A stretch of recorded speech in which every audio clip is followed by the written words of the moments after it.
St. John the Philosopher here, your favorite rocket scientist, commentator, and all-around great guy, here reacting to Ex Machina.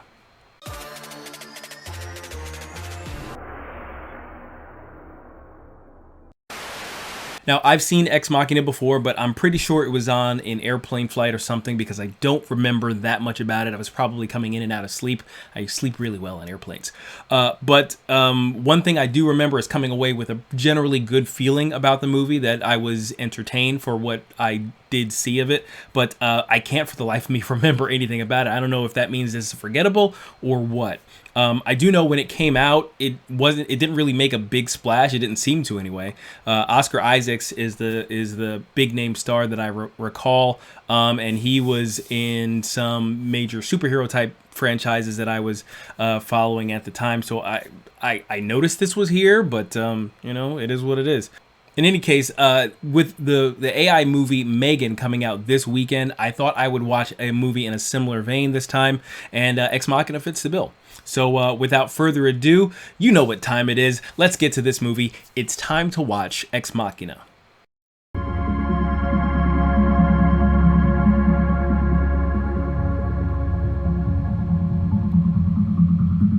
This silent intro is really intriguing. It just kind of gets you wrapped up into it very quickly. Filmmakers take note, this is how you set atmosphere. How long until we get to his estate? We've been flying over his estate for the past 2 hours. That is a very large estate. Did I ever tell you my dream of buying an island one day? You're leaving me here? This is as close as I'm allowed to get to the building. What building? Follow the river. Got it. I don't know about you, but I would not be very trusting of what's happening right now, because a helicopter just dropped me in the middle of nowhere, and I can't see a building. I can't see civilization. There's nobody there to greet me. At this point, I'm kind of crapping my pants. Oh. Take your key card. You may now enter your... Oh. Your ID picture is always crap. Always. Even in the future. Eat or drink after your journey? No, thanks. Sure? I'm fine. Yeah. To be honest, I thought we'd have breakfast together, but I can't really eat anything. I got the mother of all fucking hangovers. Oh, yeah? Oh my God, like you wouldn't even believe. When I have a heavy night, I compensate the next morning. Exercise, antioxidants, you know. Yeah, sure. Why are the billionaires always eccentric? Like, is that are all billionaires eccentric?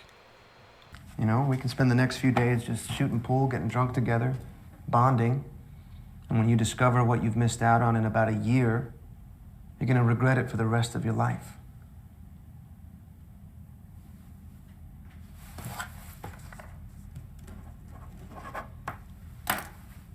Good call.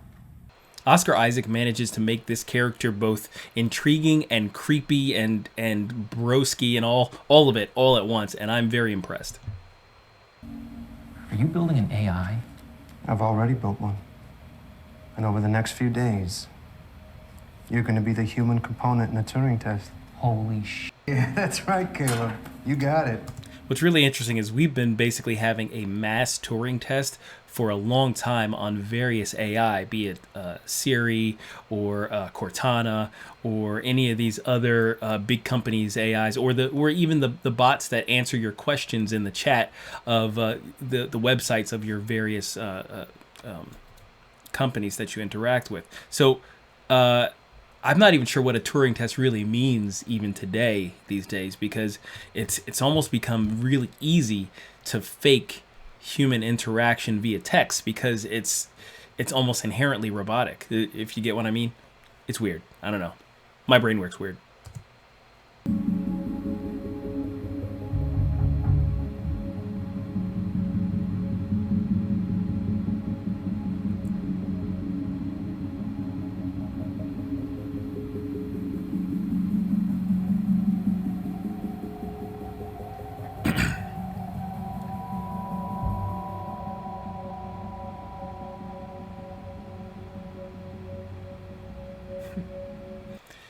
That doesn't portend anything bad, I'm sure of it. Totally not the result of a robotic fist punching to get out. I'm sure.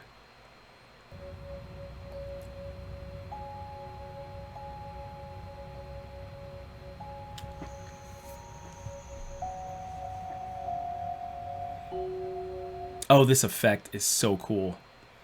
And you gotta ask yourself, why the female form for this robot?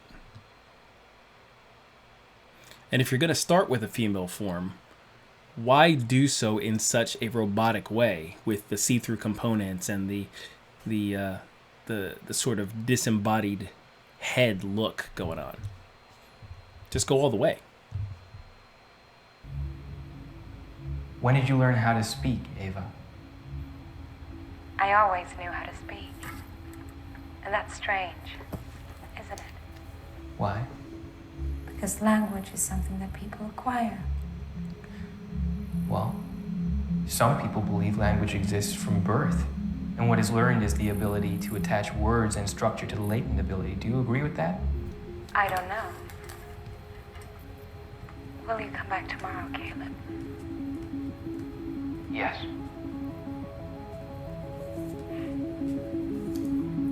Good. It was a very simple conversation, but my goodness, was that laden with subtext. It's a great little scene. You know, I wrote down that other line you came up with. The one about how if I've invented a machine with consciousness, I'm not a man, I'm God. I don't think that's exactly I just what thought, man, that is so good when we get to tell the story, you know?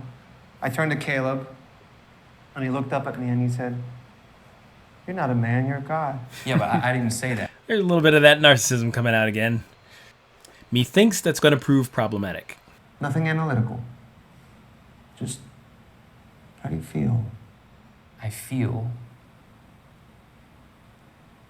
that she's f***ing amazing. Dude. I'm telling you. Eccentric, narcissistic dude bro. Common modern tech billionaire archetype.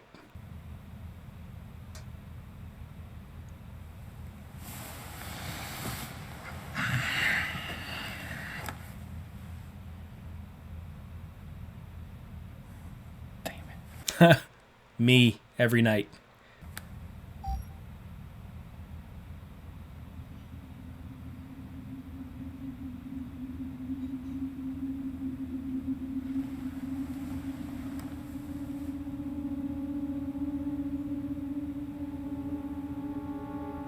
Apparently, not cable.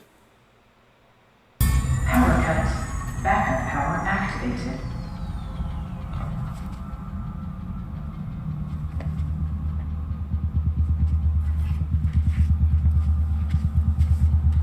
Both facility lockdown until main generator is restored.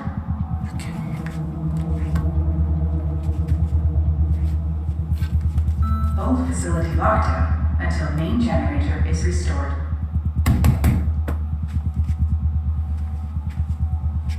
This is why, though, I'm really up and have positive feelings about all the tech.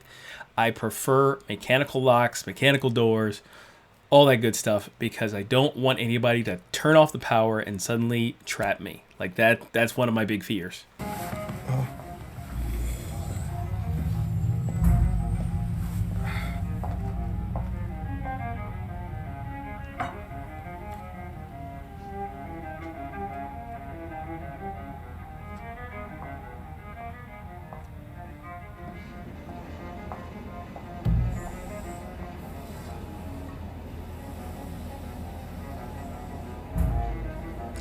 Everything about this place is strange. The wake-up calls, the automatic lockdown, the power outages, the fact that there's almost nobody at the facility, and it just all has this surreal, creepy vibe to it that just pervades the entire movie, and it's really kind of gripping. You shouldn't trust him. You shouldn't trust anything he says. Power restored. And if we made a list of books or works of art which we both know, it would form the ideal basis of discussion. That turn Right there. A computer capable of deception is a dangerous, dangerous thing. The system was supposed to be bulletproof, but obviously the guys that installed it f***ed something up. Can't just get him to come back. No, there's too much classified stuff here, so after the job was done, I just had them all killed.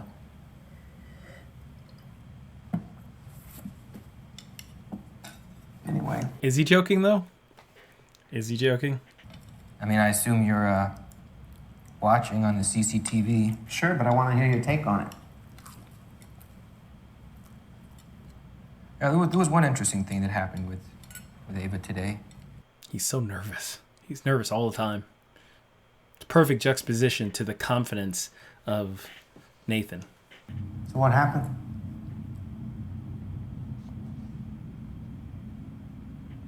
Nothing. Nothing? She didn't remark on it at all? No. The subtle horror music essentially underneath these conversations and the pauses. So I turned on every microphone and camera across the entire f***ing planet, and I redirected the data through Blue Book. Boom. Limitless resource of vocal and facial interaction. You hacked the world's cell phones? Yeah, and all the manufacturers knew I was doing it too. But they couldn't accuse me without admitting they were doing it themselves. No privacy implications there, right? Well, that's actually one of the scary things about this movie is that there's a lot of it that is, it mirrors real life stuff going on. We know that the big tech companies are capable of doing all of these things, of listening in, of tracking us, of looking through our cameras on all of our devices. You basically have, a dozen other presences in the room with you, even if you're by yourself, so long as you're surrounded by technology. There's no escape from it. And then you just wonder, what are they doing with all that data? Here, they make it sort of relatively innocuous by saying they're just feeding it into this program. But what else could you do with that stuff?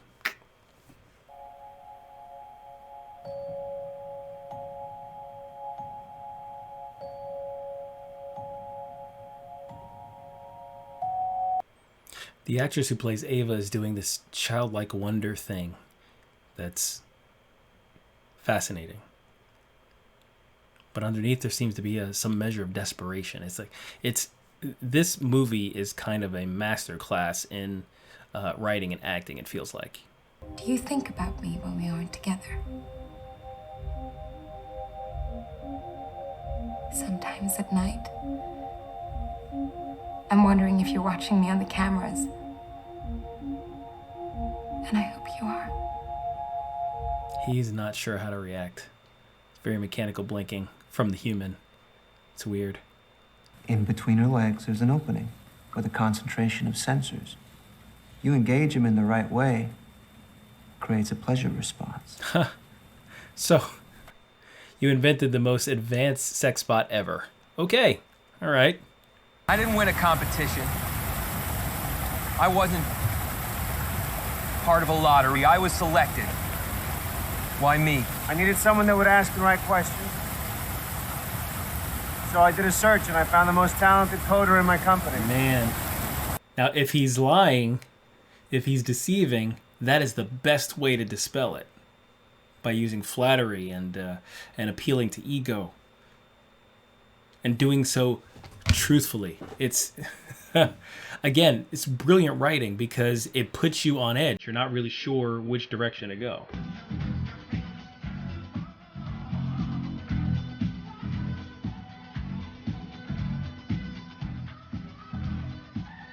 It's the dance party I didn't know I needed in the middle of this movie. It's crazy. Man. I want to be with you.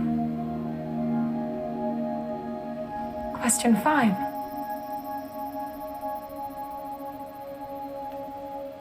Do you want to be with me?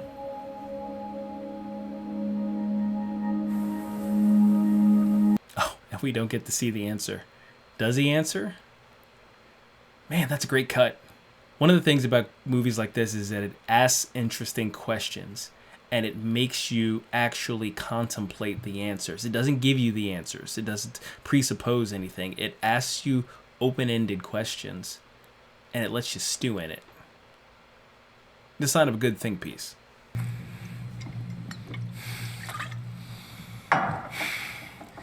In battle, in forest, on the precipice of the mountain, on the great dark sea, in sleep, in confusion, in the depths of shame.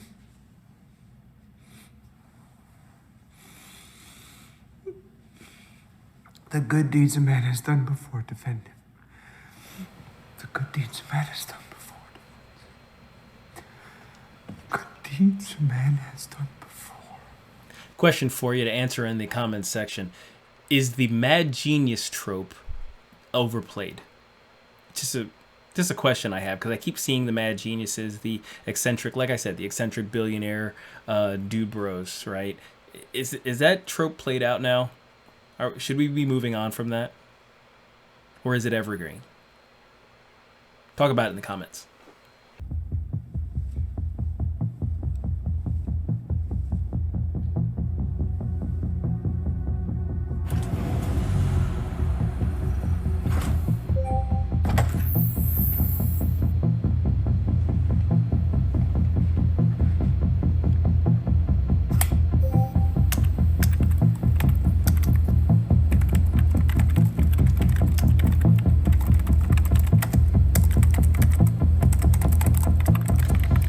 I mean, given how awkward and kind of nerdy this guy is, it takes a lot of cojones to steal your boss's ID card and hack his computer. I mean, jeez.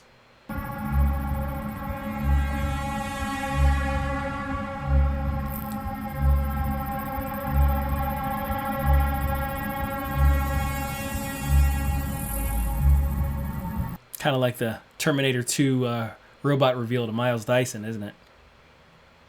Peel back the skin to show the robot underneath. It's a really great effect. Also gross. Oh, that'll keep you up at night.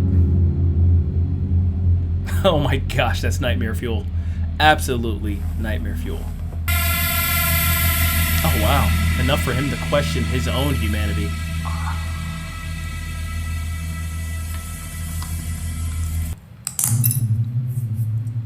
Am I not a man? If you prick me, will I not bleed? I get Nathan blind drunk. I take his key card and reprogram all the security protocols in this place. When he wakes up, he's locked inside and we've walked out of here. I just need you to do one thing. At 10 o'clock tonight, trigger a power failure. You know, you are so fired. This is when the reveals start hitting the fan, man. No girlfriend. He put the cheese in the rat maze. Did you design Ava's face based on my pornography profile? Dude. Did you?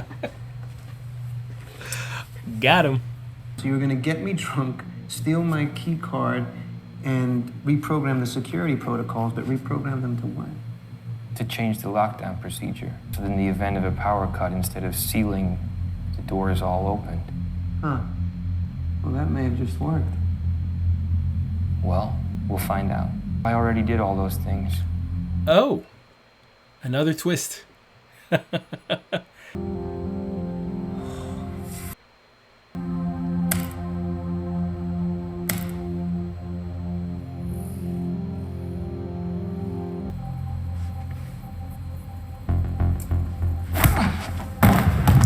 Yeah, this guy works out every day, pretty hard. Ava!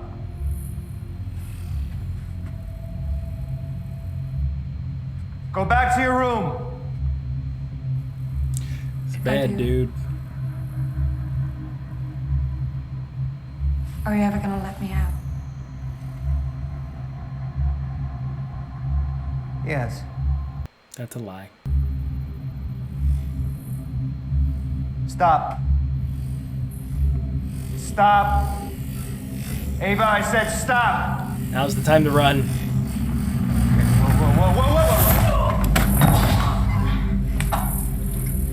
What are you doing? Stop. Stop.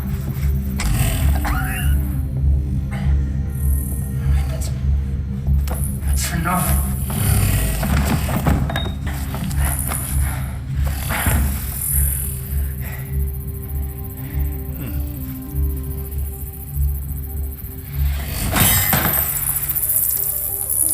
Okay. She wasn't made to be particularly strong, I guess.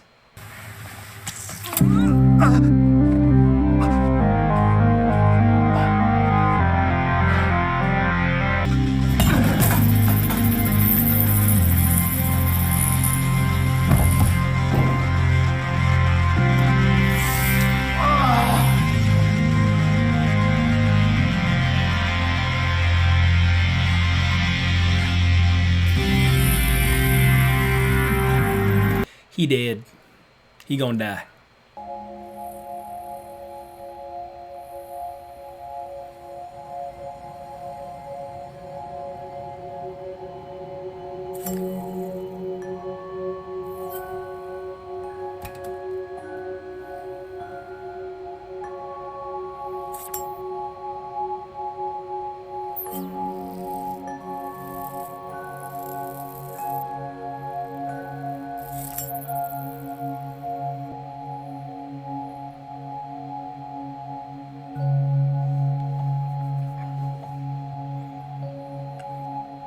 She can rebuild herself. She has the technology. That Pollock painting. I don't understand abstract art.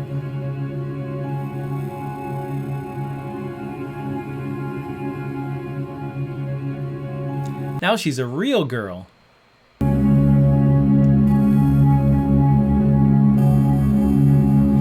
And she emerges transformed.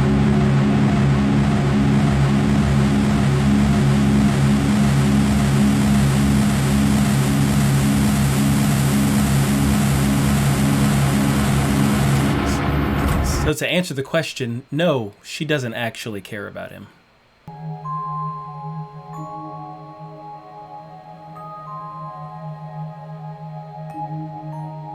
I mean, look at her gait. It's both a sort of delicate dancer march, but also kind of robotic. It's phenomenal what she did with her character there. And off she goes into the wild blue yonder. It's a really cool movie. All right, Ex Machina, a little detour into the world of AI. One of the things our media has been pushing for a long time in terms of AI is that we should be worried about its self-determination, that we should be worried about its self-preservation, just all of the things that make us human just superimposed on a non-feeling, purely logical entity or being that can think only about its primary directive. In some instances, it's usually protect humanity or protect the earth or something like that. And of course, it all goes wrong because it decides that it doesn't need humans, or it decides that humans are a threat, or some other thing that we, the people who created it, are something to be overcome as opposed to be something to be cooperated with. My thing is that I don't think we should be worried about AI being self-determinate or be worried about unfeeling logic leading it to want to destroy us. I think we should be worried about the overly feeling-driven illogic of the people that are going to determine the AI. The people who are going to program it, the people who are going to tell it what is and is not moral. I'm worried that the people who are developing AI are doomed to fail at whatever goal they set out to because they are wrong-headed, because maybe they're not looking at things very clearly. I don't know if you know this, but there are certain people out there, a lot of them who work in tech, who are very sure of themselves, very sure of the morality of their actions, but they've been doing immoral things to us for a long time now. So if those are the people who are going to be making AI, yes, we are in trouble.